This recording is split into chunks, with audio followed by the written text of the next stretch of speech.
Գյուրջան Կասկադ, հասանելի բնակարաններ 65 ամիս մարման ժամկետով։ Սիրելի հայրենակիցներ, Հայաստան խմբակցության կողմից ներկայացվել է հարկային օրենսգրքում փոփոխություններ կատարելու մասին նախագիծ, որի նպատակը փուլային եղանակով եւ գործող օրենսդրությամբ սահմանված ձևով ներդրվող եկամտային հարկի տարեկան հաշվարկներ հայտարարագրեր ներկայացնելու համընդհանուր պահանջի չեղարկումն է, որը ժամանակավրեպ է, դրված նպատակի տեսանկյունից ոչ լիարժեք եւ ոչ համարժեք, իսկ քաղաքացիների համար դառնալու է նոր եւ ավելորդ վարչարարության, անիմաստ պարտավորության եւ տուգանքի հիմք։ Եվ սա է նաեւ պատճառը, որ օրերս արդեն կլրանա օրենքով սահմանված վերջնաժամկետը, սակայն հայտարարագրման ենթակա քաղաքացիների ընդամենը 5%-ն է ներկայացրել հայտարարագիր։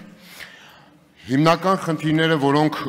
այս կարճ ժամանակահատվածում հնարավոր է ներկայացնել գործող կարգավորումների վերաբերյալ, ակնհայտ է, որ եթե հայտարարագրման ենթակա քաղաքացին ունի ստվերային չգրանցված եկամուտներ, որոնք արտացոլված չեն եկամտահարկի միասնական անձնավորված համակարգում, ապա նա այդ եկամուտները չի ներառելու նաև իր տարեկան հայտարարագրում։ Հետևաբար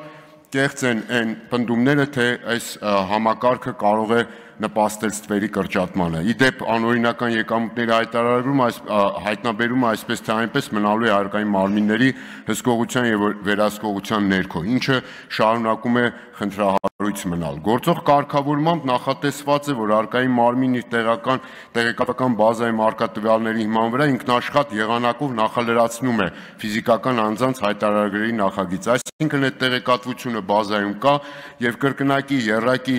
անգամ առանձին դեպքերում նորից նույն բանը հայտարարագրել որևէ կերպ չի կարող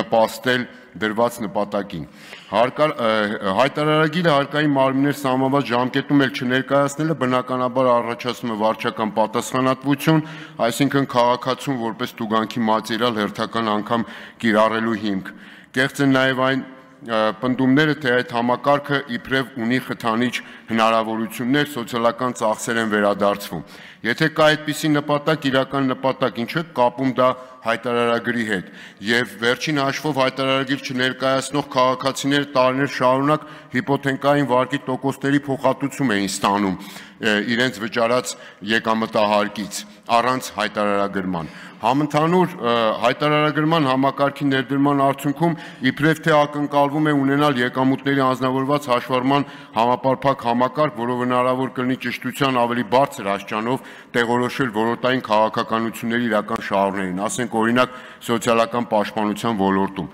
Սա էլ իրական նպատակադրում չի, ավելի շատ քողարկված է, որովհետև եթե իրական այդպիսի նպատակադրում կա, կարելի է սոցիալական աջակցության համար դիմող քաղաքացուն միայն ասել, որ տրամադրի անհրաժեշտ տեղեկատվություն ըստ պահանջի, ինչպես օրինակ տարիներ շարունակ կիրառվում է այդ բանկային համակարգում։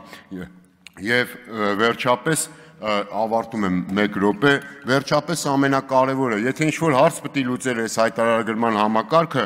այդ էլ գործնականում այլևս հնարավոր չի լուծել, որովհետև դա վերաբերում է քաղաքացիների բանկային փոխանցումներին եւ այստեղ էլ փաստորեն գործնականում սահմանվել է 300,000 դրամ շեմ, որից ներքև փոխանցումները չեն հայտարարագրվում, որում սա միակ, նորից եմ կրկնում, միակ հնարավոր լրացուցիչ տեղեկատվությունն էր, որը կարելի էր ստանալ ի լրումն ֆիզիկական անձանց եկամուտների անձնավորված համակարգի։ Հետևաբար կարևոր է ավարտում եմ։ Կոչս մնաց, ամենակարևորը։ Հետևաբար կարծում եմ այսքան խնդիրների մեջ շատ կարևոր է տալ հնարավորություն ազգային ժողովում եւս մեկ անգամ քաղաքացիների բարձրաձայնված խնդիրները քննարկել այս նախագծի համատեքստում։